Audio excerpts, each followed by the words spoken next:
ദിശ അക്കാഡമിയുടെ പുതിയൊരു ക്ലാസ്സിലേക്ക് എല്ലാവർക്കും സ്വാഗതം. നമ്മൾ 1857 റിവോൾട്ടിനെ പറ്റി കുറെ കാര്യങ്ങളൊക്കെ പഠിച്ചായിരുന്നു അല്ലെ? അതിന്റെ കുറച്ച് ബേസിക് കാര്യങ്ങൾ പഠിച്ചിട്ടുണ്ടായിരുന്നു, മറ്റ് പേരുകള്, പിന്നെന്തൊക്കെയാ പഠിച്ചത്? അതിന്റെ കുറച്ച് റീസൺസ് പഠിച്ചായിരുന്നു അല്ലെ? റീസൺസ് പഠിച്ചായിരുന്നു, പല റീസൺസ് ഉണ്ട്. ഇതൊക്കെ നമ്മൾ കഴിഞ്ഞ ക്ലാസ്സിൽ പാർട്ട് 1 പഠിച്ചതാണ്. അപ്പൊ ആ റീസൺസ് ചോദിക്കും നിങ്ങളുടെ അടുത്ത്. എക്കണോമിക് റീസൺസിനകത്ത്, എക്കണോമിക് കോഴ്സിനകത്ത് വരുന്നത്, അഡ്മിനിസ്ട്രേറ്റീവ് കോഴ്സിനകത്ത് വരുന്നത് എന്ന് പറഞ്ഞ ക്വസ്റ്റ്യൻ ചോദിക്കാൻ സാധ്യതയുണ്ട്. സോ ആ ക്ലാസ് നന്നായിട്ട് നോക്കി പഠിച്ചു വെച്ചേക്കാം. Okay, military courses. അപ്പൊ ഏറ്റവും ലാസ്റ്റ് ആയിട്ട് നമ്മൾ പഠിച്ചത് ഇമ്മീഡിയറ്റ് ആയിട്ട് ഉണ്ടായിരുന്ന ആ ഒരു കോഴ്സ് എന്ന് പറയുന്നത് മംഗൾ പാണ്ഡെ മായിട്ട് റിലേറ്റ്. ഏറ്റവും ഇമ്മീഡിയറ്റ് ആയിട്ടുള്ള ആ കോഴ്സ് എന്തായിരുന്നു? ഇവർക്കൊരു എന്താണ് എൻഫീൽഡ് റൈഫിൾ ഇൻട്രൊഡ്യൂസ് ചെയ്തതുമായിട്ട് ബന്ധപ്പെട്ടാണെന്നൊക്കെ പഠിച്ചു അല്ലെ? എത്രയൊക്കെ ഓർമ്മയുണ്ടോ? നിങ്ങൾ പഠിച്ചായിരുന്നു അല്ലെ? പിന്നീട് നമ്മൾ എന്താണ് ഈ ഒരു ഇവരുടെ ഒരു ഈ പറയുന്ന മ്യൂട്ടിനി സ്റ്റാർട്ട് ചെയ്യുന്നത് ആദ്യമായിട്ട് ഈ നമ്മുടെ ബ്രിട്ടീഷ് ഓഫീസർമാർക്കെതിരെ ഒരു എന്താണ് എതിർത്ത് നിൽപ്പൊക്കെ നടത്തിയത് മംഗൾ പാണ്ഡെ ആണെന്ന് പഠിച്ചായിരുന്നു അല്ലെ? മംഗൾ പാണ്ഡെ. അപ്പോ മംഗൾ പാണ്ഡെ എന്ത് ചെയ്യുമെന്ന് വെച്ചാൽ അദ്ദേഹത്തിന്റെ ഒരു എന്താ ഉയർന്ന ഉദ്യോഗസ്ഥനായ ഹെൻറി ബോഗ് എന്ന് പറഞ്ഞിട്ട് ഒരു ഉദ്യോഗസ്ഥനുണ്ട്. ഹെൻറി ബോഗ് എന്ന് പറഞ്ഞാൽ അദ്ദേഹത്തിന്റെ ഉയർന്ന ഉദ്യോഗസ്ഥന് നേരെ നിറയൊഴിക്കും, വെടിവെക്കും. അപ്പൊ എന്താണ്, ഇവരെ കൊണ്ട് ഈ തോക്ക് യൂസ് ചെയ്യാനായിട്ട് നിർബന്ധിക്കുന്നു. ഇവരത് താല്പര്യപ്പെടുന്നില്ല. ആര്? നമ്മുടെ ഇന്ത്യൻ സിബോയിസ്. അങ്ങനെയാണ് ഇവിടെ പ്രശ്നം ഉണ്ടാവുന്നത് ഓൾറെഡി. ഓക്കെ, അങ്ങനെ മംഗൾ പാണ്ഡെനെ പറ്റിയൊക്കെ കഴിഞ്ഞ ക്ലാസ്സിൽ പഠിച്ചില്ലേ നമ്മള്? മംഗൾ പാണ്ഡെ എന്ന് പറയുന്നത് ഇന്ത്യൻ എന്താണ് സിബോയി ആയിരുന്നു. ബ്രിട്ടീഷ് ക്യാമ്പിൽ ഉണ്ടായിരുന്ന, ബ്രിട്ടീഷ് മിലിറ്ററിയിലെ അംഗമായിരുന്ന ഇന്ത്യക്കാരനായിട്ടുള്ള പട്ടാളക്കാരനാണ് മംഗൾ പാണ്ഡെ എന്ന് പറയുന്നത്. ഓക്കെ, അദ്ദേഹം എന്താണ് ബരക്പൂറിലെ 34th റെജിമെന്റ്, 34ാമത്തെ കാലാൾപ്പടയിലാണ് ഉണ്ടായിരുന്നത്. 34th ബംഗാൾ നേറ്റീവ് ഇൻഫൻട്രിയിലാണ് അദ്ദേഹം ഉണ്ടായിരുന്നത്. 34th ബംഗാൾ നേറ്റീവ് ഇൻഫൻട്രിയിലാണ് അദ്ദേഹം ഉണ്ടായിരുന്നത്. ഓക്കെ, അപ്പൊ അവിടെ വെച്ചിട്ടാണ് എന്താ പറഞ്ഞത്? മംഗൾ പാണ്ഡെ എന്ന് പറഞ്ഞിട്ടുള്ള ഒരു സൈനിക ഉദ്യോഗസ്ഥൻ അദ്ദേഹത്തിന്റെ മേലുദ്യോഗസ്ഥനായ ഹെൻറി ബോഗിന് നേരെ നിറയൊഴിക്കുന്നു. ബരക്പൂറിലെ 34ാമത് ബംഗാൾ നേറ്റീവ് ഇൻഫൻട്രിയിൽ കാലാൾപ്പടയിലെ അംഗമായിരുന്നു ആരെന്ന് പറയുന്നത്? മംഗൾ പാണ്ഡെ അദ്ദേഹത്തിന്റെ മേലുദ്യോഗസ്ഥനെതിരെ നിറയൊഴിക്കുന്നു. ആദ്യം അദ്ദേഹം മരണപ്പെടുന്നില്ല. പിന്നീട് ഇദ്ദേഹത്തിനെതിരെ മൊഴിയൊക്കെ നൽകിയതിനു ശേഷം ഹെൻറി ബോഗ് പിന്നീട് മരണപ്പെടുന്നുണ്ട്. ഓക്കെ, അങ്ങനെ മംഗൾ പാണ്ഡെനെ തൂക്കിക്കൊല്ലാനായിട്ട് തീരുമാനിക്കുന്നു. അങ്ങനെ മംഗൾ പാണ്ഡെയെ തൂക്കിക്കൊന്നതാണ് ഏത്? നമ്മുടെ ഈ പറയുന്ന റിവോൾട്ട് ആദ്യം തന്നെ സ്റ്റാർട്ട് ചെയ്യാനായിട്ടുള്ള റീസൺ. 1857 മെയ് 10 സ്റ്റാർട്ട് ചെയ്യാനായിട്ടുള്ള റീസൺ എന്ന് പറയുന്നത് മംഗൾ പാണ്ഡെനെ തൂക്കിക്കൊന്നതാണ്. ഓക്കെ, 1857 വിപ്ലവത്തിന്റെ ഫസ്റ്റ് മാട്രയർ ഒക്കെ ആരാന്ന് ചോദിച്ചാൽ, രക്തസാക്ഷി ആരാന്ന് ചോദിച്ചാൽ ആരാണ്? മംഗൾ പാണ്ഡെ ആണെന്ന് പറയണം. മംഗൾ പാണ്ഡെ ആണ്. 1857 ഏപ്രിൽ 8-നാണ്. 1857 ഏപ്രിൽ 8-നാണ് കേട്ടോ. ഏപ്രിൽ 8-നാണ് മംഗൾ പാണ്ഡെനെ തൂക്കിക്കൊല്ലുന്നത്. അപ്പൊ ആ മംഗൾ പാണ്ഡെനെ തൂക്കിക്കൊന്നതിന്റെ ശേഷമാണ് പെട്ടെന്ന് തന്നെ ഇവരൊരു ജൂണിലൊക്കെ ആരംഭിക്കാനായിട്ട് ഇരുന്ന റിവോൾട്ട് 1857 മെയ് 10 സ്റ്റാർട്ട് ചെയ്യുന്നു. എന്നാ സ്റ്റാർട്ട് ചെയ്യുന്നത്? മെയ് 10 സ്റ്റാർട്ട് ചെയ്യുന്നു. റീസൺ എന്താണ്? മംഗൾ പാണ്ഡെനെ തൂക്കിക്കൊന്നു. അപ്പൊ മംഗൾ പാണ്ഡെയുടെ കൂടെ തന്നെ നോട്ട് ചെയ്ത് വെച്ചോ, മംഗൾ പാണ്ഡെയുടെ കൂടെ തന്നെ ഇദ്ദേഹത്തെ പിടികൂടാൻ സഹായിച്ചില്ല എന്ന കാരണത്താൽ വേറൊരാളെ കൂടി തൂക്കിക്കൊല്ലുന്നുണ്ട്.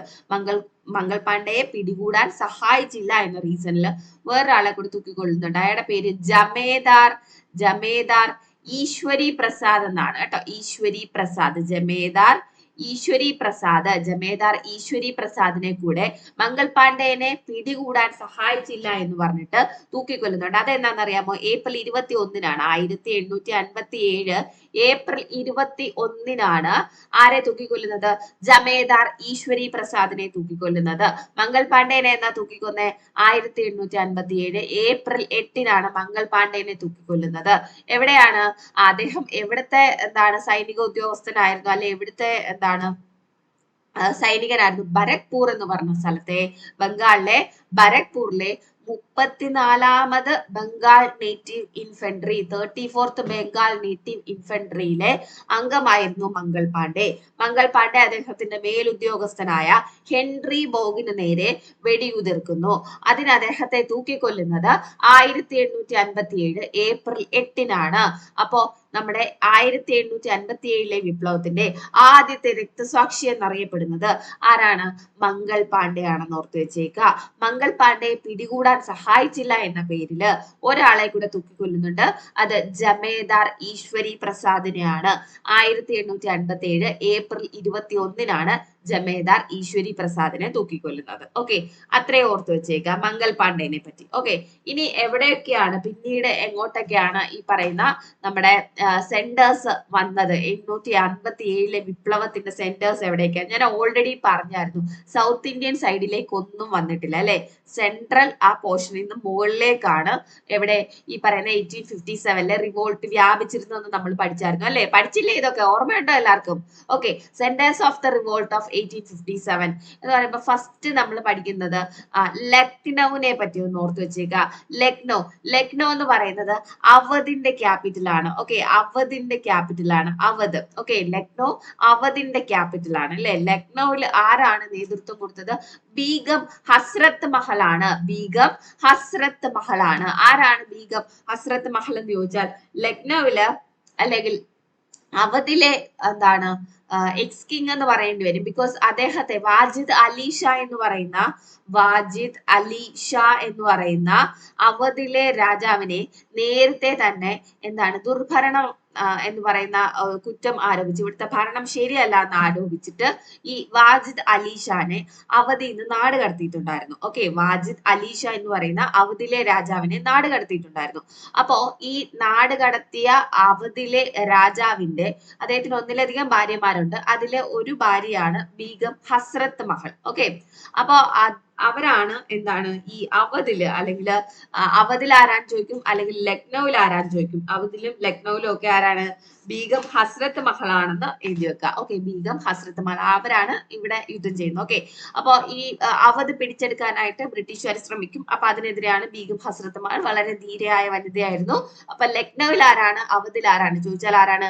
ബീഗം ഹസ്രത്ത് മഹൽ ആണെന്ന് ഓർത്ത് വെച്ചേക്കുക. ഇനി നിങ്ങൾ ഇതിന്റെ കൂടെ ആദ്യമേ പഠിക്കേണ്ട ഒരു പേരുണ്ട്, ഡൽഹിയിൽ. ഓക്കെ, ഡൽഹിയിൽ ആരാണ്? ഡൽഹിയിൽ ഈ പറയുന്ന നേരത്തെ കഴിഞ്ഞ ക്ലാസ്സിൽ ഞാൻ പറഞ്ഞായിരുന്നു, വിപ്ലവകാരികളെല്ലാം കൂടെ നേരെ മാർച്ച് ചെയ്ത് പോകുന്നത് എവിടേക്കാണ്? ഡൽഹിയിലേക്കാണ്. അപ്പൊ ഡൽഹിയിൽ ആരായിരിക്കുന്നത്?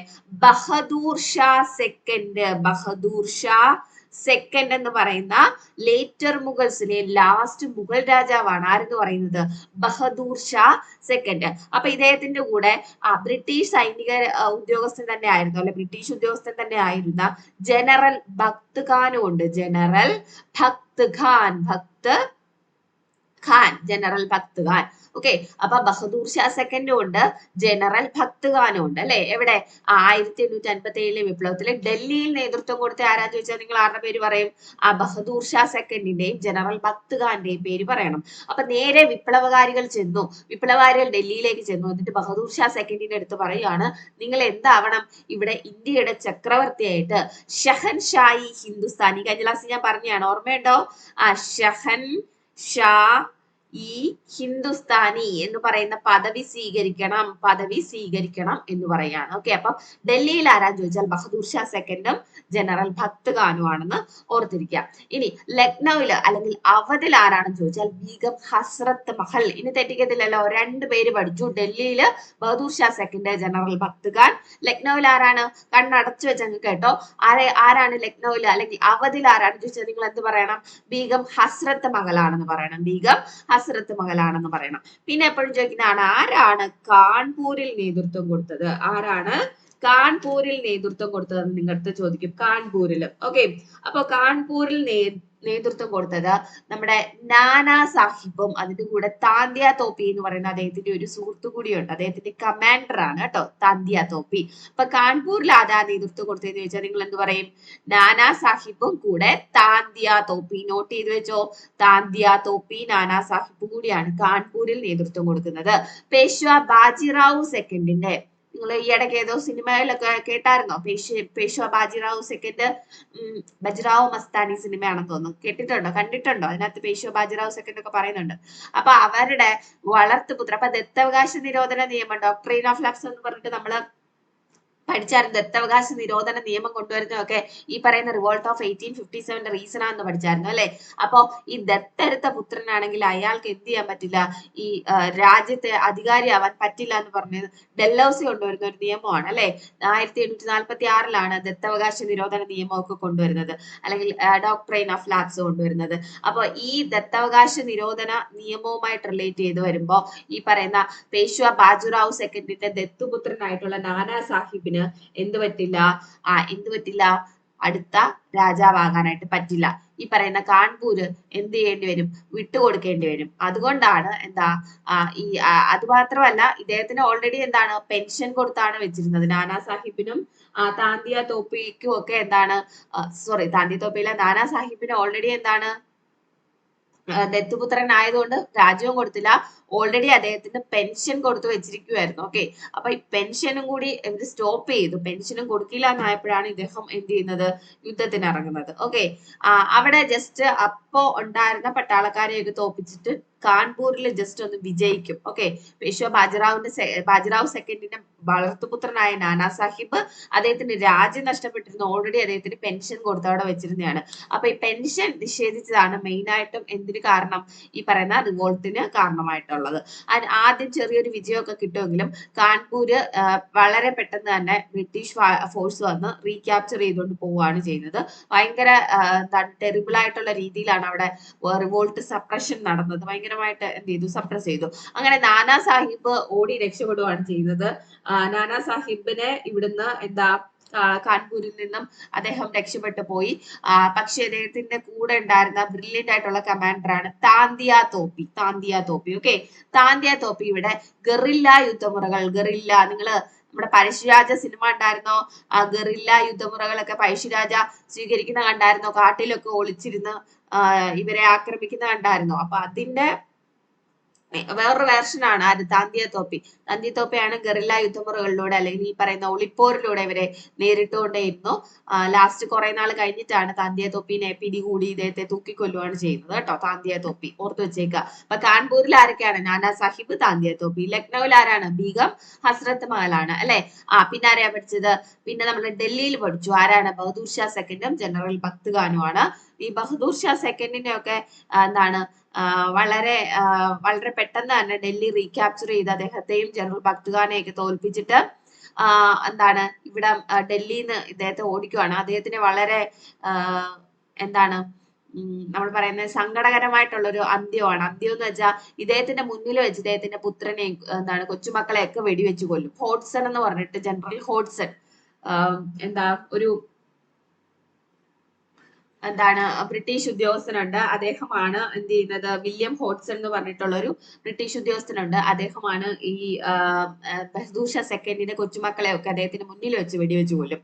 അതിനുശേഷം അദ്ദേഹം മാനസികമായി വളരെ തളർന്നിരിക്കുമ്പോൾ ബഹദൂർ ഷാ സെക്കൻഡിനെ നാട് കടത്തുന്ന സ്ഥലം ഒരുപാട് പ്രാവശ്യം ചോദിച്ചിട്ടുണ്ട് കേട്ടോ. റങ്കൂൺ എന്ന് പറയും, റങ്കൂൺ അല്ലെ. റങ്കൂൺ ഇപ്പോഴത്തെ നമ്മുടെ മ്യാൻമാറിന്റെ പ്രദേശമാണ്. റങ്കൂണിലേക്കാണ് ഇദ്ദേഹത്തെ നാട് കടത്തുന്നത്. ഇദ്ദേഹത്തിന്റെ ടോംബ് എവിടെയാണെന്ന് ചോദിച്ചാൽ, ഇദ്ദേഹത്തിന്റെ എന്താണ് ശവകുടീരം എവിടെയാന്ന് ചോദിച്ചാൽ റങ്കൂണിലാണ്. നാട് കടത്തപ്പെട്ടതിന് ശേഷം 1862 ഇദ്ദേഹം പിന്നീട് ശയ്യാവലംബി അസുഖങ്ങൾ വന്ന് മരിക്കുകയാണ് ചെയ്യുന്നത് കേട്ടോ, ബഹദൂർ ഷാ സെക്കൻഡ്. അപ്പൊ ബഹദൂർ ഷാ സെക്കൻഡിനെ പറ്റി ഞാൻ ഇനി പറയാം, എങ്കിലും തൽക്കാലം ഒന്ന് പറഞ്ഞതാണ്. ഓക്കെ, അപ്പൊ ലക്നൗ, കാൺപൂര്, ഡൽഹി മൂന്നെണ്ണമാണ് പറഞ്ഞത്. ഇനിയാണ് നമ്മുടെ ഝാൻസി. അപ്പോ ഝാൻസിയിലും ഗ്വാളിയോറിലും ഒക്കെ ആരാണ് നേതൃത്വം കൊടുത്തതെന്ന് വെച്ചാൽ വളരെ പ്രായം കുറഞ്ഞ് 20 വയസ്സ് മാത്രമുള്ള റാണി ലക്ഷ്മിബായി ആണ്. ഓക്കെ, റാണി ലക്ഷ്മിബായി. നിങ്ങൾ ഈ കഥകളൊക്കെ സിനിമയായിട്ട് ഇറങ്ങുന്നുണ്ട്. നിങ്ങൾക്ക് പറ്റുമ്പോ എന്താണ് ഹിസ്റ്ററി ഒക്കെ പഠിക്കുകയാണെങ്കിൽ റിലാക്സ് ആവുക, ഒരു സിനിമയൊക്കെ കാണാമെന്ന് വിചാരിക്കുമ്പോൾ ഇങ്ങനെ ഹിസ്റ്റോറിക്കൽ ആയിട്ടുള്ള കാര്യങ്ങൾ അടങ്ങിയിട്ടുള്ള സിനിമകൾ കാണാനായിട്ട് ശ്രമിക്കുക. അപ്പൊ നിങ്ങൾക്ക് ഹിസ്റ്ററി പഠിക്കുമ്പോൾ ഇവരെയൊക്കെ ഓർമ്മ വരും. അപ്പൊ ഝാൻസി റാണിയായിട്ട് പെട്ടെന്ന് നിങ്ങൾക്ക് മറ്റേ ആരാണ്, കങ്കണ റണൗത്താണോ അഭിനയിച്ചിരിക്കുന്ന ആരാന്ന് വെച്ചാൽ പുള്ളിക്കാരിനെ ഓർമ്മ വരും. അപ്പൊ നിങ്ങൾക്ക് കുറെ കൂടെ പഠിക്കാൻ രസമായിരിക്കും. ഓക്കെ, അതുപോലെ കുറെ ഉണ്ട് അക്ബറുമായിട്ടുള്ള ജോധ അക്ബർ സിനിമയിലെ. അങ്ങനെ നിങ്ങൾ ഇങ്ങനത്തെ സിനിമകൾ ജസ്റ്റ് സമയം കിട്ടുമ്പോൾ കണ്ടു വെക്കുവാണെങ്കിൽ, എന്ന് പറഞ്ഞാൽ നാളെ തൊട്ട് ഫുൾ ടൈം ഇരുന്ന് സിനിമ കണ്ടോന്നല്ല പറയുന്നത്, നിങ്ങൾ റിലാക്സ് ചെയ്യാനായിട്ട് സിനിമ കാണുമ്പോൾ ഇങ്ങനത്തെ സിനിമകൾ കണ്ടാൽ കുറച്ച് ഹിസ്റ്ററി പഠിക്കാം. ബിക്കോസ് നമ്മുടെ മെയിൻ ലക്ഷ്യം സിനിമയുടെ റിലാക്സേഷൻ അല്ലല്ലോ. നമ്മൾ എന്ത് ചെയ്യാൻ പോവാ? നമ്മൾ ജോലി മേടിക്കാനല്ലേ പോകുന്നത്. അപ്പൊ നമുക്ക് എന്താ ഇതും കൂടി ആണെങ്കിൽ എന്താണ് നമുക്ക് റിലാക്സേഷനും ആവും, നമുക്ക് എന്താണ് പഠിക്കുകയും ചെയ്യാം. ഓക്കെ, എല്ലാ കഥകളും ശരിയൊന്നും അല്ല കേട്ടോ. സിനിമയിലേക്ക് വളച്ചൊടിച്ച് കുറെ റൊമാൻസ് അങ്ങനത്തെ കാര്യങ്ങളൊക്കെ കയറ്റി വിടുന്നുണ്ട്. പക്ഷേ നിങ്ങൾക്ക് ഈ പറയുന്ന ക്യാരക്ടേഴ്സ് നിങ്ങളുടെ തലയിൽ നിൽക്കും. അപ്പൊ അതിനു വേണ്ടിയിട്ടാണ് പറഞ്ഞത്. ഓക്കെ, അപ്പൊ ഝാൻസിയില് 20 ഇയർ അല്ലേ, 20 വയസ്സായ റാണി ലക്ഷ്മിബായി ആണ്. ഓക്കെ, അപ്പൊ റാണി ലക്ഷ്മിബായി എന്ന് പറയുന്നത് ഝാൻസിയിലെ രാജാവായ കിങ് ആണ്. അദ്ദേഹത്തിന്റെ പേര് ഗംഗാധര റാവു എന്നാണ് കേട്ടോ. ഗംഗാധര റാവു എന്ന് പറയുന്ന ഝാൻസിയിലെ രാജാവ്. അദ്ദേഹത്തിന്റെ ഭാര്യമാരിൽ ഒരാളാണ് റാണി ലക്ഷ്മിബായി. ഓക്കെ, അപ്പൊ ഈ ഗംഗാധര റാവുന് ഒരു വളർത്തുപുത്രനുണ്ട്. അദ്ദേഹത്തിന്റെ വളർത്തുപുത്രന്റെ പേര് ദാമോദര റാവു എന്നാണ്. ദാമോദര റാവു. ഓക്കെ, ദാമോദര റാവു. ഓക്കെ, അദ്ദേഹത്തിന്റെ വളർത്തുപുത്രന്റെ പേരാണ് ദാമോദര റാവു. ഓക്കെ, അപ്പൊ ഗംഗാധര റാവു മരണപ്പെട്ടതിന് ശേഷം ദാമോദര റാവുവിന് എന്ത് കൊടുക്കില്ല, ദത്തുപുത്രനായതുകൊണ്ട് രാജ്യം കൊടുക്കില്ല എന്ന് പറയുമ്പോഴാണ് ഝാൻസി റാണി യുദ്ധത്തിന് ഇറങ്ങുന്നത്. ഓക്കെ, അപ്പോ ഝാൻസി റാണി ആദ്യമൊക്കെ ഒരുപാട് ബ്രിട്ടീഷുകാരുടെ എന്താണ് അടുത്ത് പോയിട്ട് ചർച്ചകളും കാര്യങ്ങളും ടാക്സ് പേ ചെയ്യുക, റവന്യൂ സിസ്റ്റം എന്താണ് വേറെ രീതിയിൽ കൊണ്ടുവരാം എന്നൊക്കെ പറയും. പക്ഷെ ഇതൊന്നും ബ്രിട്ടീഷുകാർ അംഗീകരിക്കത്തില്ല. ഓക്കെ, അങ്ങനെ 1854 ഈ പറയുന്ന ദത്തവകാശ നിരോധന നിയമപ്രകാരം ഝാൻസി ഇവര് അനക്സ് ചെയ്യും, പിടിച്ചെടുക്കും 1854. അപ്പോഴാണ് ഝാൻസിയില് നമ്മുടെ റാണി ലക്ഷ്മിബായി ഇവർക്കെതിരെ തിരിയുന്നത്. റാണി ലക്ഷ്മി ഭയങ്കര ധീരയായ വെച്ചാൽ ഭയങ്കര സ്ട്രോങ് ആണ്. ഇവര് വളരെ ചെറുപ്പമാണ് ആ സമയത്ത്. അതുകൊണ്ട് തന്നെ ഈ പറയുന്ന വിപ്ലവകാരികൾക്കിടയില് കണ്ട ആകെപ്പാടെ ഒരു ആൺകുട്ടിയെ ഞാൻ കണ്ടുള്ളൂ എന്നൊക്കെ പറഞ്ഞിട്ട് കുറെ ഇവരെ ഒരുപാട് വർണ്ണനകളൊക്കെ ഉണ്ടായിട്ടുണ്ട്. അപ്പൊ ഝാൻസിയിലും ഗ്വാളിയോറിലും ആരാണ് യുദ്ധം നയിച്ചതെന്ന് ചോദിച്ചാൽ ആരാണ്? ഝാൻസി റാണി അല്ലെങ്കിൽ റാണി ലക്ഷ്മിബായി. ഇവരുടെ മറ്റ് പേരുകൾ ചോദിച്ചിട്ടുണ്ട് കേട്ടോ. മനുബായി, മണികർണിക, നോട്ട് ചെയ്ത് വെച്ചേ. മണികർണിക, മനുബായി എന്നൊക്കെ അറിയപ്പെടുന്നത് ആരാണ്? ചബേലി എന്നൊക്കെ അറിയപ്പെടുന്ന ആരാണ്? റാണി ലക്ഷ്മിബായി ആണെന്ന് ഓർത്തു വെച്ചേക്കുക. ഓക്കെ, അപ്പോ ഇവരെ വധിക്കുന്നത് ഹ്യൂഗ്രോസ് എന്ന് പറഞ്ഞിട്ടുള്ള ഒരു ഉദ്യോഗസ്ഥനാണ്. ഹ്യൂഗ്രോസ് കേട്ടോ, ഹ്യൂഗ്രോസ്. ഇത് ചോദിച്ചിട്ടുണ്ട്.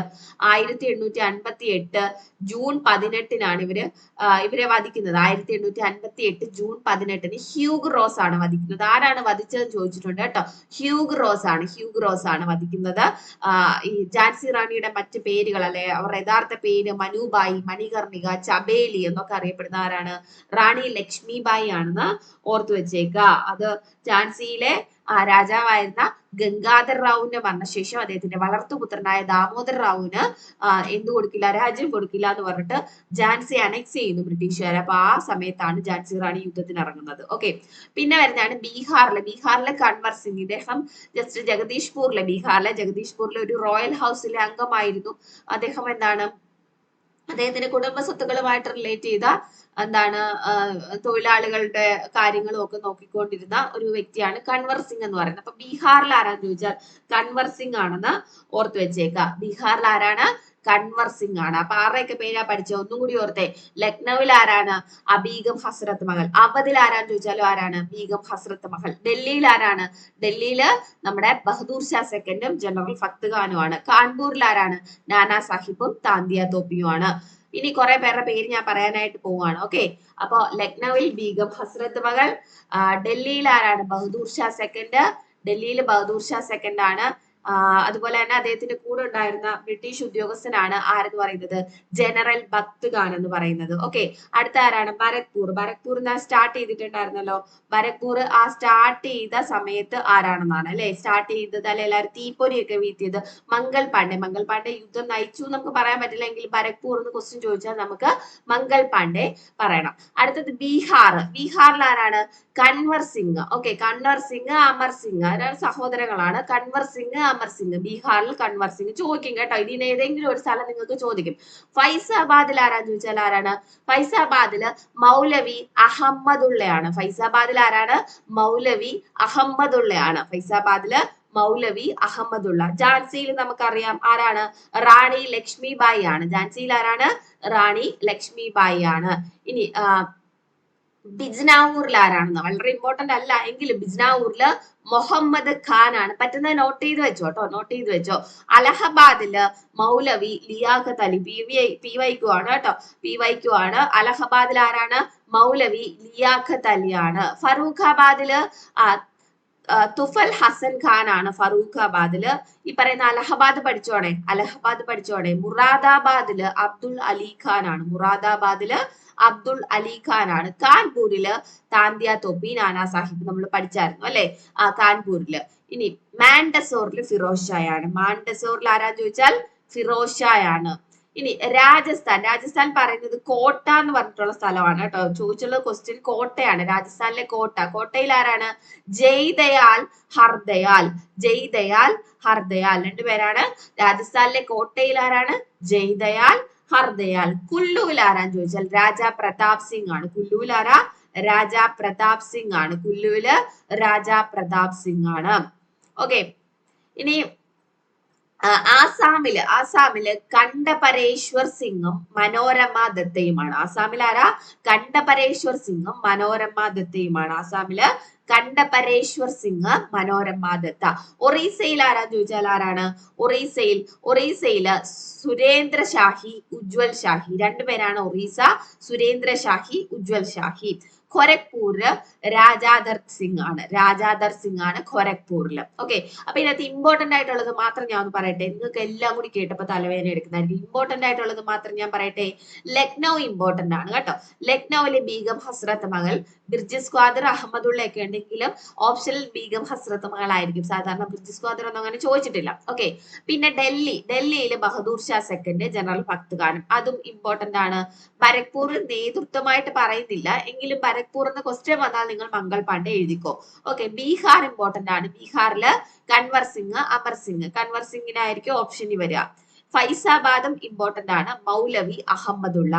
ജാൻസി ഗോളിയോർ, ജോൺസി ചോദിച്ചാലും അല്ലെങ്കിൽ ഗോളിയോർ ചോദിച്ചാലും ഇതിന്റെ കൂടെ ഗോളിയോർ കൂടി എഴുതി വെച്ചേക്ക. റാണി ലക്ഷ്മി ബായി ആണ്. ഓക്കെ, പിന്നെ അലഹബാദ് ഇമ്പോർട്ടന്റ് ആണ്. മൗലവി ലിയാഖത്ത് അലി, അത് ഇമ്പോർട്ടന്റ് ആണ്. പിന്നെ കാൺപൂര് നമ്മള് നാനാ സാഹിബ് താന്തിയ തോപ്പിയും പഠിച്ചായിരുന്നു അല്ലെ. താന്തിയ തോപ്പി, നാനാ സാഹിബ് ഓർത്തു വെച്ചോ. പിന്നെ രാജസ്ഥാനെന്നോ കോട്ടയെന്നോ ചോദിച്ചാൽ ജയ്ദയാൽ സിംഗും ഹർദയാൽ സിംഗും. ജയ്ദയാൽ ആയിരുന്നു അന്നൊക്കെ നേരത്തെ ചോദിച്ചതിൽ ഓപ്ഷൻ ഉണ്ടായിരുന്നു. രാജസ്ഥാനിൽ ആരാ? ജയ്ദയാൽ ഹർദയാൽ. രാജസ്ഥാനിൽ ജയ്ദയാൽ സിംഗ് ആണ്. അത് ഓർത്തു വെച്ചേക്കുക. ഇത്രയാണ് ഇമ്പോർട്ടന്റ് ആയിട്ട് പഠിക്കേണ്ടത്. ലക്നൌവിൽ ബീഗം ഹസ്രത്ത് മഹൽ, ഡൽഹിയില് ബഹദൂർ ഷാ സെക്കൻഡ്, ജനറൽ ഭക്ത് ഖാൻ, ബരക്പൂർ ചോദിച്ചാൽ മംഗൾ പാണ്ഡെ, ബീഹാറില് കൻവർ സിംഗ്, അമർ സിംഗ്, ഫൈസാബാദില് മൗലവി അഹമ്മദുള്ള, ജാൻസി ഓർ ഗോളിയോർ റാണി ലക്ഷ്മി ബായി. പിന്നെ പഠിക്കേണ്ട ഏതാ അത്യാവശ്യമായിട്ട്? അലഹബാദ്, ബനാറസ് മൗലവി ലിയാഖത്ത് അലി. പി വൈക്കു ആണ് കേട്ടോ. അലഹബാദ് അല്ലെങ്കിൽ ബനാറസില് മൗലവി ലിയാഖത്ത് അലിയാണ്. പിന്നെ ഏതാ പഠിക്കാൻ പറഞ്ഞേ? കാൺപൂർ താന്തിയ തോപ്പി, നാനാ സാഹിബ്. ഓക്കെ, കാൺപൂരില് താന്തിയ തോപ്പി, നാനാ സാഹിബ്. കോട്ട അല്ലെങ്കിൽ രാജസ്ഥാൻ അല്ലെങ്കിൽ കോട്ട ജയ്ദയാല് ഹർദയാല്. ജയ്ദയാലാണ് ചോദിച്ചത് കേട്ടോ. രാജസ്ഥാനിലെ കോട്ടയിൽ ജയ്ദയാല്. ഇത്രയെങ്കിലും പഠിച്ചു വെക്കാമോ? അത്യാവശ്യം വേണ്ടത് നോട്ട് ചെയ്ത് വെച്ചേക്ക. ബാക്കി ഇത്രയും പഠിച്ചു വെച്ചേക്കണേ. ഇനി ഇത് സപ്രസ് ചെയ്ത കുറച്ച് ആൾക്കാരുടെ പേര്, അതായത് കുറച്ച് ബ്രിട്ടീഷ് ഉദ്യോഗസ്ഥരുടെ പേര് ചോദിച്ചിട്ടുണ്ട്. ഡൽഹിയിലെ ജോൺ നിക്കോൾസൺ ആണ്. ഹീറോ ഓഫ് ഡൽഹി എന്നൊക്കെ അറിയപ്പെടുന്ന വ്യക്തിയാണ് ജോൺ നിക്കോൾസൺ കേട്ടോ. ഡൽഹിയിൽ അടിച്ചമർത്തിയത് ആരാണ്? ജോൺ നിക്കോൾസൺ ആണ്. എന്നാൽ നമ്മുടെ വില്യം ഹോഡ്സൺ ആണ് ആരെ വധിക്കുന്നത്? ബഹദൂർ ഷാ സെക്കൻഡിന്റെ മക്കളെയൊക്കെ വധിക്കുന്നത് കേട്ടോ. വില്യം ഹോഡ്സന്റെ പേരുകൂടി ഓർത്തു വെച്ചേക്കുക. അദ്ദേഹമാണ് ബഹദൂർ ഷാ, ഡൽഹിയിലെ ബഹദൂർ ഷാ സെക്കൻഡിനെ കൺമുന്നിൽ വെച്ചിട്ടാണ് അദ്ദേഹത്തിന് കുഞ്ഞുമക്കളെ ഒക്കെ വെടിവെച്ച് കൊല്ലുന്നത്. അത് വില്യം ഹോഡ്സൺ ആണ് കേട്ടോ. അപ്പോ ഈ പറയുന്ന അദ്ദേഹത്തെ ബഹദൂർ ഷാ സെക്കൻഡിനെ പിടികൂടുന്നതും വില്യം ഹോഡ്സൺ ആണ്. വില്യം ഹോഡ്സൺ ഹ്യൂമയൂണിന്റെ ശവകുടീരത്തിൽ നിന്നാണ് ആരെ പിടികൂടുന്നത്? ബഹദൂർ ഷാ സെക്കൻഡിനെ പിടികൂടുന്നത് കേട്ടോ. അതും ഒരു പ്രാവശ്യം ചോദിച്ചിട്ടുണ്ട്. ഹ്യൂമയൂണിന്റെ ശവകുടീരത്തിൽ നിന്നാണ് ബഹദൂർ ഷാ സെക്കൻഡിനെ പിടികൂടുന്നത്. ഇദ്ദേഹത്തെ എവിടേക്ക് വിട്ടു? റങ്കൂണിലേക്ക് വിട്ടു. റങ്കൂണിൽ വെച്ചാണ് ബഹദൂർ ഷാ സെക്കൻഡ് മരണപ്പെടുന്നത്. ബഹദൂർ ഷാ സെക്കൻഡിന്റെ ടോംബ് എവിടെയാണെന്ന് ചോദിച്ചാൽ റങ്കൂൺ ആണെന്ന് ഓർത്തു വെച്ചേക്കുക. അപ്പൊ ഇനി ഇത് ആരാണ് സപ്രസ് ചെയ്തത്? ആ റിവോൾട്ട് മൊത്തത്തിൽ ഡൽഹിയിൽ സപ്രസ് ചെയ്തത് ജോൺ നിക്കോൾസൺ ആണ്. ഇദ്ദേഹമാണ് ഹീറോ ഓഫ് ഡൽഹി എന്നൊക്കെ അറിയപ്പെടുന്നത് കേട്ടോ. ജോൺ നിക്കോൾസൺ ആണ് ഹീറോ ഓഫ് ഡൽഹി എന്നൊക്കെ അറിയപ്പെടുന്നത്. ലക്നൌവില് ബീഗം ഹസ്രത്ത് മഹൽ, അവിടെ ആരാണ് അടിച്ചമർത്തിയെന്ന് ചോദിച്ചാൽ ഹെൻറി ലോറൻസ് ആണ്. ഓക്കെ, ഹെൻറി ലോറൻസ് ആണ് ഈ പറയുന്ന ബീഗം ഹസ്രത്ത് മഹൽ നേതൃത്വം കൊടുത്ത ലക്നൌവിൽ നമ്മുടെ എന്താണ് ലഹള അടിച്ചമർത്തുന്നത് ഹെൻറി ലോറൻസ് ആണ്. അടിച്ചമർത്തിയതെന്ന് പറഞ്ഞിട്ട് അല്ലെങ്കിൽ സപ്രസഡ് എന്ന് പറഞ്ഞിട്ട് ഇവരുടെ പേര് എഴുതിക്കോ. Delhi John Nicholson, Lucknow Henry Lawrence, കാൺപൂരിൽ ആരാണ്? നാനാ സാഹിബ് താന്തിയ തോപ്പും പറഞ്ഞില്ലേ, താന്തിയ തോപ്പിയും പറഞ്ഞില്ലേ. അവിടെ കോളിൻ ക്യാമ്പലാണ്. ഒരുപാട് സ്ഥലത്ത് കോളിൻ ക്യാമ്പലാണ് കേട്ടോ, ഒരുപാട് സ്ഥലത്ത് കോളിൻ ക്യാമ്പലാണ്. കാൺപൂരിൽ കോളിൻ ക്യാമ്പൽ. കാൺപൂരിൽ ആരാ? സർ കോളിൻ ക്യാമ്പൽ ആണ്. ഝാൻസിയിലും ഗോളിയോറിലും ഒക്കെ ജനറൽ ഹ്യൂഗ്രോസ് ആണ്. ജനറൽ ഹ്യൂഗ്രോസ് അദ്ദേഹമാണ് പറഞ്ഞത് ഈ വിപ്ലവകാരികൾക്കിടയിൽ ഞാൻ കൂടെ ഒരൊറ്റ ആന്തരിയെ കണ്ടുള്ളൂ, അതാരാണ്? റാണി ലക്ഷ്മിബായി ആണെന്നാ പറഞ്ഞത്. ഝാൻസിയിലും ഗോളിയോറിലും പിന്നീട് നമ്മുടെ നാനാ സാഹിബ് ഈ പറയുന്ന ലഹള ഉപേക്ഷിച്ച് പോയതിനു ശേഷം താന്തിയ തോപ്പി ആരുടെ കൂടെ ആയിരുന്നു? റാണി ലക്ഷ്മിബായിനെ സഹായിക്കാനായിട്ട് പോയിട്ടുണ്ടായിരുന്നു. ഓക്കെ, അപ്പൊ ഝാൻസിയിലും ഗോളിയോറിലും റാണി ലക്ഷ്മിബായി, താന്തിയ തോപ്പി. ഓക്കെ, അത് ഓർത്ത് വെച്ചേക്ക. ആരാണ് അത് അടിച്ചമർത്തിയത്? ജനറൽ ഹ്യൂഗ്രോസ് ആണ്. ഓക്കെ, ഇനി ബറേലിയിൽ നേരത്തെ പറഞ്ഞതിന്റെ കൂട്ടത്തിൽ ഞാൻ പറയാൻ വിട്ടുപോയതാണ്, ഇതുകൂടി ആ ഒരു നേതാക്കന്മാരുടെ കൂട്ടത്തിൽ എഴുതിക്കോട്ടോ. ബറേലിയിൽ ഖാൻ ബഹദൂർ ഖാൻ ആണ്. കേരള PSC ഒക്കെ ചോദിച്ചിട്ടുണ്ട് കേട്ടോ. ബറേലിയിൽ ഖാൻ ബഹദൂർ ഖാൻ ആണ്. ബറേലിയിൽ ആരാണ്? ഖാൻ ബഹദൂർ ഖാൻ ആണ്. അവിടെ അടിച്ചമർത്തുന്നതും സർ കോളിൻ ക്യാമ്പൽ ആണ്. അലഹബാദിലെ മൗലവി ലിയാഖത്ത് അലിയാണ്. അവിടെ കേണൽ ഒൻസൽ എന്ന് പറഞ്ഞിട്ട് ഒരാളാണ്. ഒൻസൽ മൊത്തച്ചിക്ക കേണൽ ഒൻസൽ ആണ്. അലഹബാദിലാണ് അടിച്ചമർത്തുന്നത്. ബീഹാറിൽ വില്യം ടൈലർ ആണ്. ബീഹാറും ഇമ്പോർട്ടന്റ് ആണ് കേട്ടോ. ബീഹാർ കൻവർ സിംഗ് ആണ് നേതൃത്വം കൊടുത്തത്. വില്യം ടൈലർ ആണ് ഈ ലഹള അടിച്ചമർത്തുന്നത്. ഈ പേര് ഓർത്തിരിക്കണേ. ഡൽഹിയിൽ ജോൺ നിക്കോൾസൺ, ലക്നൌവിൽ ഹെൻറി ലോറൻസ്, കാൺപൂരിൽ കോളിൻ ക്യാമ്പൽ, ഝാൻസിയിൽ ഹ്യൂഗ്രോസ്, ബറേലിയിൽ കോളിൻ ക്യാമ്പൽ, അലഹബാദിലും ബനാറസിലും കേണൽ ഒൻസൽ, അതുപോലെ ബീഹാറിലെ വില്യം ടൈലർ. ഇത്രയും പേര് ഓർത്തിരിക്കണേ. സപ്രസ് ചെയ്തവരുടെ പേര് ചോദിച്ചിട്ടുണ്ട്. പ്രീവിയസ് ഇയർ ക്വസ്റ്റ്യൻസ് ആണ്, സോ പഠിച്ചു വെച്ചേക്കുക. ഇനി ഇത് ഫെയിലിയർ ആയിരുന്നു. റിവോൾട്ട് ഒരിക്കലും വിജയമാണ് നമുക്ക് പറയാനായിട്ട് പറ്റില്ല. ബിക്കോസ് എന്താണ്, ഓൾറെഡി പറഞ്ഞു ഇത് ഇന്ത്യ ഒട്ടേക്ക് വ്യാപിച്ചൊന്നുമില്ല അല്ലെ. റിവോൾട്ടിന് അതുപോലെ തന്നെ നല്ലൊരു എന്തില്ലായിരുന്നു, നേതൃത്വം ഉണ്ടായിരുന്നില്ല. എല്ലാരെയും കൂടി നേതൃത്വം, എല്ലാവരുടെയും പല സ്ഥലത്ത് പല നേതാക്കന്മാരെല്ലാം അങ്ങടെ അല്ലാതെ എല്ലാരെയും കൂടി എന്താണ് നയിച്ചുകൊണ്ട് പോകാൻ ഒരു നേതൃത്വം ഒന്നും ഉണ്ടായിരുന്നില്ല. കുറച്ച് സ്ഥലങ്ങളിൽ മാത്രമേ ഇത് സ്പ്രെഡ് ആയിട്ടുണ്ടായിരുന്നു അല്ലെ. അതുപോലെ വലിയ പ്രിൻസിലി സ്റ്റേറ്റുകളായിട്ടുള്ള ഹൈദരാബാദ്, മൈസൂർ, നമ്മുടെ ട്രാവൻകൂർ, കാശ്മീർ, അവിടെയൊന്നും ഇത് വ്യാപിച്ചില്ല. ഓക്കെ, ഈ സൗത്തേൺ പ്രൊവിൻസസ് ഒന്നും ഇതിനകത്ത് പങ്കെടുത്തില്ല. അതൊരു റീസൺ ആണ് ഫെയിലിയറിന്. പിന്നെ അതുപോലെ എഫക്റ്റീവ് ആയിട്ടുള്ള ലീഡർഷിപ്പ് ഉണ്ടായിരുന്നില്ല. റിസോഴ്സസ് വളരെ കുറവായിരുന്നു. ഇവർക്ക് കമ്മ്യൂണിക്കേറ്റ് ചെയ്യാനോ അങ്ങനെയൊന്നും പറ്റിയിട്ടുണ്ടായിരുന്നില്ല. പിന്നെ മിഡിൽ ക്ലാസ്, കുറച്ച് എഡ്യൂക്കേറ്റഡ് ആയിട്ടുള്ള ആൾക്കാർ എന്താണ് ഈ പറയുന്ന റിവോൾട്ടിനെ എന്ത് ചെയ്തില്ല, സപ്പോർട്ട് ചെയ്തില്ല. നിങ്ങൾ അങ്ങനെ ഒരു സെന്റൻസ്, നിങ്ങൾ എങ്ങനെയെങ്കിലും ഒരു സ്റ്റേറ്റ്മെന്റ് വൈസ് ഒരു ക്വസ്റ്റ്യൻ വന്നാൽ അത് ഓർത്തിരിക്കണം. ഈ പറയുന്ന എഡ്യൂക്കേറ്റഡ് ആയിട്ടുള്ള ആൾക്കാർ 1857 റിവോൾട്ടിനെ സപ്പോർട്ട് ചെയ്തില്ല. ബിക്കോസ് ഇവർ പറഞ്ഞിരുന്നത് എന്താണ്, ഡൽഹിയിൽ മുഗൾ കിങ്ങിനെ എന്താക്കാം, ഇവിടുത്തെ രാജാവാക്കാം എന്നാണ് ഇവരുടെ ഒരു ഫൈനൽ ഡിസിഷൻ ഉണ്ടായിരുന്നത് അല്ലേ. അപ്പൊ നോക്കിക്കേ, പഠിച്ച ആൾക്കാർ പറയുന്നത് ഇനി ഇവിടെ മുഗൾ ഭരണം വേണ്ട, അങ്ങനെ ഒരു കൺസെപ്റ്റ് ആയിരുന്നു അവർക്ക്.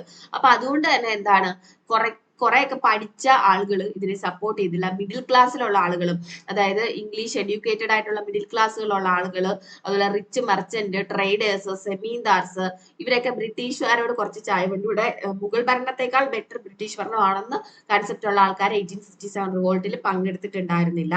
ഓക്കെ, ഇനി ഈ റിവോൾട്ടിന് ശേഷം എന്താ പറ്റിയത്? 1857 റിവോൾട്ടിന് ശേഷം ഇവിടെ കമ്പനി ഭരണം അവസാനിക്കുകയാണ് കേട്ടോ. കമ്പനിയാണ്, നമുക്ക് ഈസ്റ്റ് ഇന്ത്യ കമ്പനി അല്ലേ ഇവിടെ ഭരണം നടത്തിക്കൊണ്ടിരുന്നത്.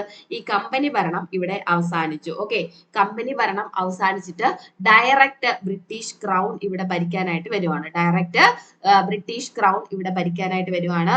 അപ്പോ അത് എവിടെ വെച്ചാണ് പറഞ്ഞത്? ഇത് അനൗൺസ് ചെയ്യുന്നത് ലോർഡ് ക്യാനിങ് ആണ് കേട്ടോ. ഇവിടെ കമ്പനി ഭരണം അവസാനിച്ചു എന്ന് അനൗൺസ് ചെയ്ത ആരാണ്? ലോർഡ് ക്യാനിങ് ആണ്. അലഹബാദിൽ വെച്ചിട്ട് ഒരു ദർബാർ നടക്കുവാണ്. ഓക്കെ, അവിടെ വെച്ചിട്ടാണ് ഒരു പ്രൊക്ലമേഷൻ, ഒരു വിളംബരം, ക്വീൻസ് പ്രൊക്ലമേഷൻ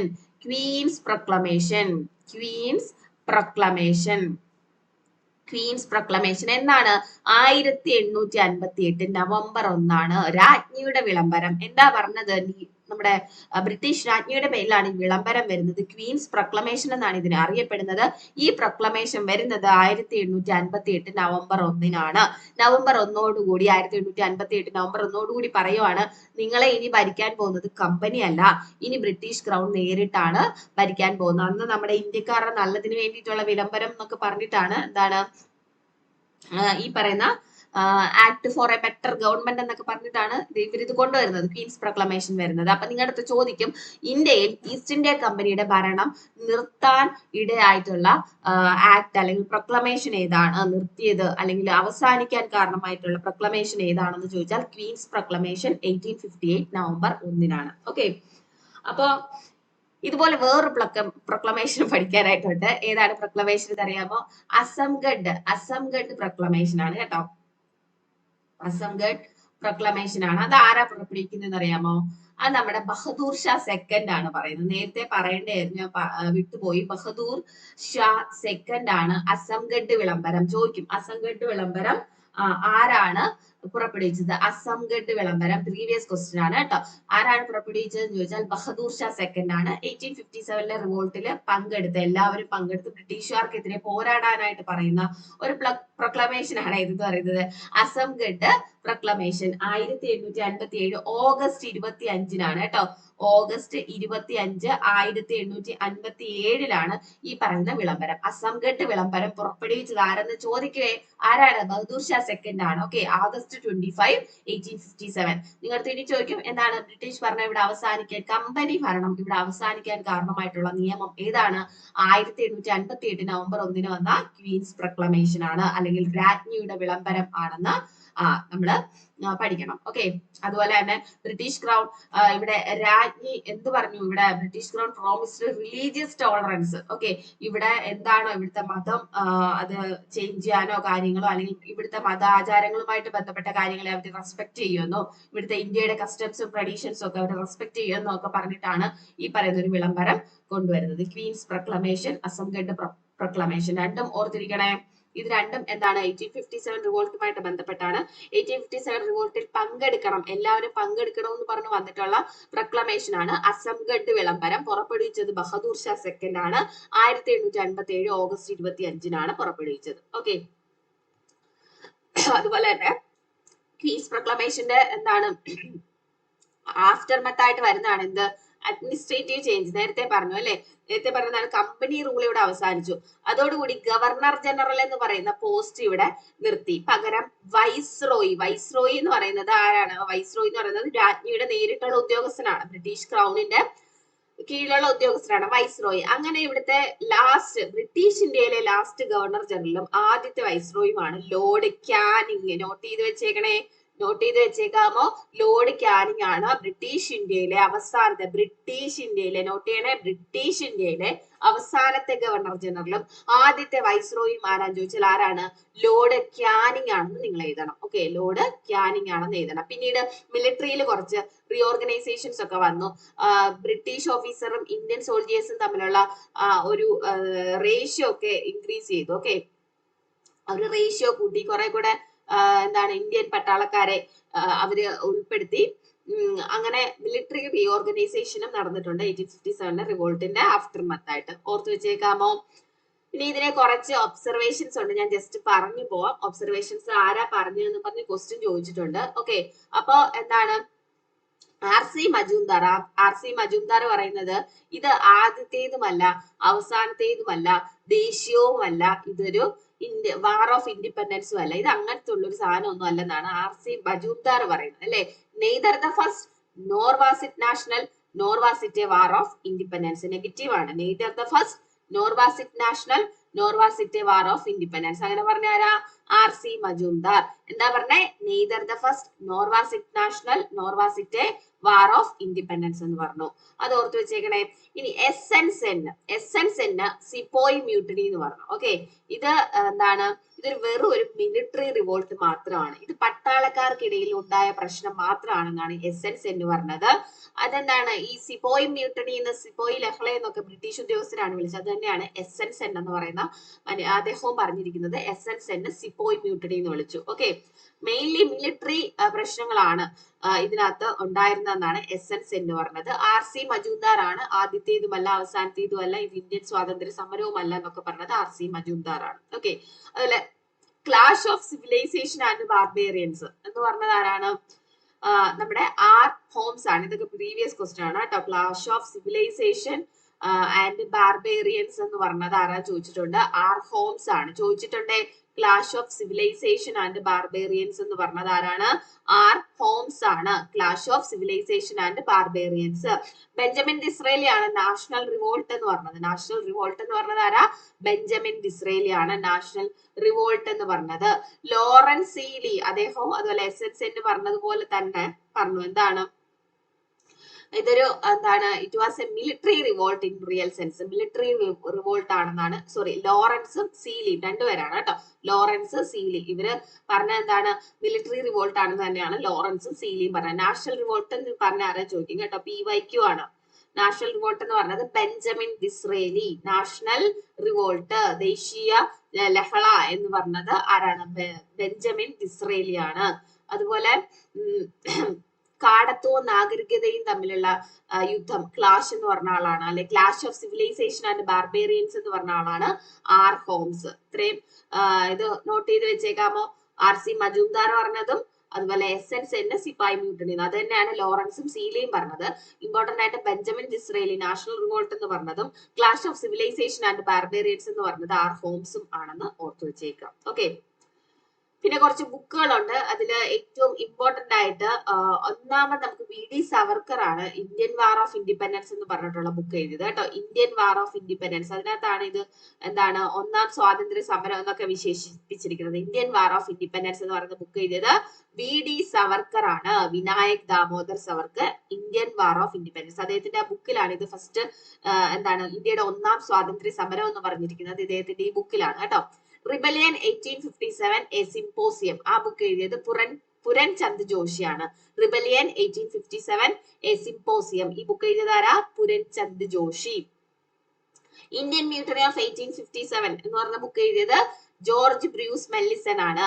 ജോർജ് ബ്രൂസ് മെല്ലിസൺ ആണ് ഇന്ത്യൻ മ്യൂട്ടണി ഓഫ് 1857 എന്ന് എഴുതിയേക്കുന്നത്.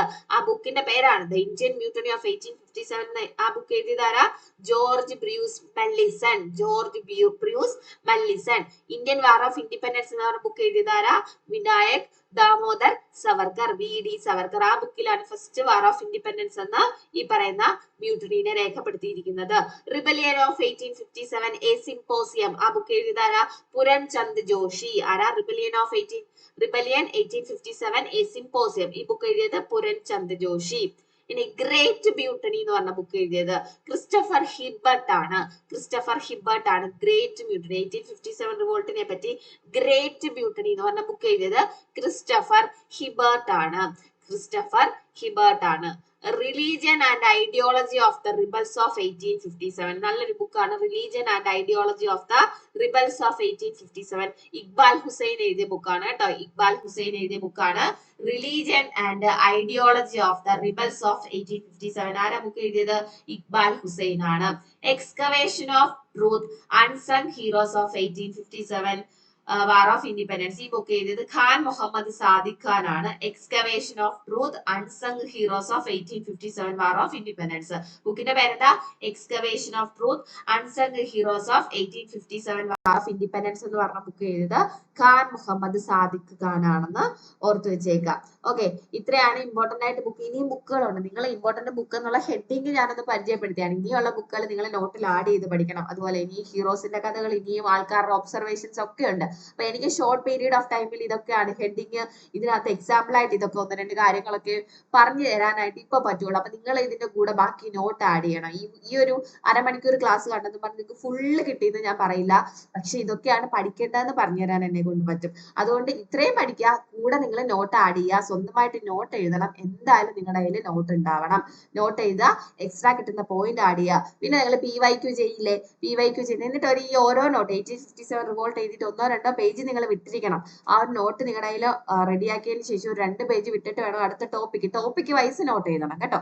എന്നിട്ട് എന്ത് ചെയ്യുക? നിങ്ങൾ PYQ ചെയ്തു ഒരു ക്വസ്റ്റ്യൻ നിങ്ങൾക്ക് അറിയില്ല, നിങ്ങളുടെ കയ്യിലുള്ള നോട്ടിൽ ഇല്ലാത്ത പോയിന്റിന്റെ ക്വസ്റ്റ്യൻ ആണ് ചോദിച്ചത്, ദെൻ എന്ത് ചെയ്യുക? അത് അവിടെ ആഡ് ചെയ്ത് വെക്കുക ഒരു പേജ് വിട്ട്. അങ്ങനെ വ്യക്തമായിട്ട് ഹിസ്റ്ററിക്കും, മോഡേൺ ഹിസ്റ്ററി, മിഡീവിയല്, അതുപോലെ തന്നെ ഏൻഷ്യന്റ് 3 ബുക്ക് എടുത്താൽ അത്രയും നല്ലത്. നിങ്ങൾ നോട്ട് എഴുതി വെച്ച് വൃത്തിയായിട്ട് പഠിക്കുക. മിഡീവിയലും ഏൻഷ്യന്റും ഒക്കെ എഴുതാൻ 100 പേജിന്റെ ഒരു ബുക്കൊക്കെ മതി. അതിൽ നിന്ന് നിങ്ങൾക്ക് ഏത് പരീക്ഷയ്ക്ക് പോയാലും നിങ്ങൾക്ക് എന്ത് ചെയ്യാനായിട്ട് പറ്റും? ഈ പറയുന്ന നോട്ടുകൾ യൂസ് ചെയ്ത് പഠിക്കാനായിട്ട് പറ്റും. ഈ വർഷം തന്നെ നിങ്ങൾക്ക് ഈ പരീക്ഷ തന്നെ കിട്ടണം അല്ലെ? അപ്പം ഇത് മാത്രമല്ല, ഇതിന്റെ കൂടെ ഇതിൽ വലിയ പരീക്ഷകളും മറ്റ് പരീക്ഷകളും എല്ലാം എഴുതാൻ പോകുന്ന രീതിയിൽ വേണം നിങ്ങൾ നോട്ട്സ് എഴുതാനായിട്ട്. സോ നിങ്ങൾ പഠിക്കാനായിട്ട് ഇരിക്കുവാണെങ്കിൽ നിങ്ങൾക്ക് എന്ത് വേണം, നിങ്ങൾ ഉറപ്പായിട്ടും ഒരു കോമ്പറ്റേറ്റീവ് എക്സാം ക്രാക്ക് ചെയ്യണമെന്ന് പറഞ്ഞാണ് നിങ്ങൾ പഠിക്കാൻ സ്റ്റാർട്ട് ചെയ്യുന്നതെങ്കിൽ നിങ്ങൾക്ക് ഉറപ്പായിട്ട് ഓരോ സബ്ജക്റ്റിനും ബുക്ക് തന്നെ വേണമെന്നില്ല, സെറ്റ് ഓഫ് പേപ്പർ ആയാലും മതി, നിങ്ങളുടെ കയ്യിൽ നോട്ട് ഉണ്ടാവണം. നിങ്ങൾ കറക്റ്റ് ആയിട്ട് നോട്ട് റെഡിയാക്കി തന്നെ പഠിക്കുക. ഓക്കെ, അപ്പൊ എല്ലാവരും ഇത്രയും പഠിക്കുമെന്ന് വിശ്വസിക്കുന്നു. അടുത്തൊരു ക്ലാസ്സുമായിട്ട് നമുക്ക് വീണ്ടും കാണാം. എല്ലാവർക്കും thank you so much. Thank you all.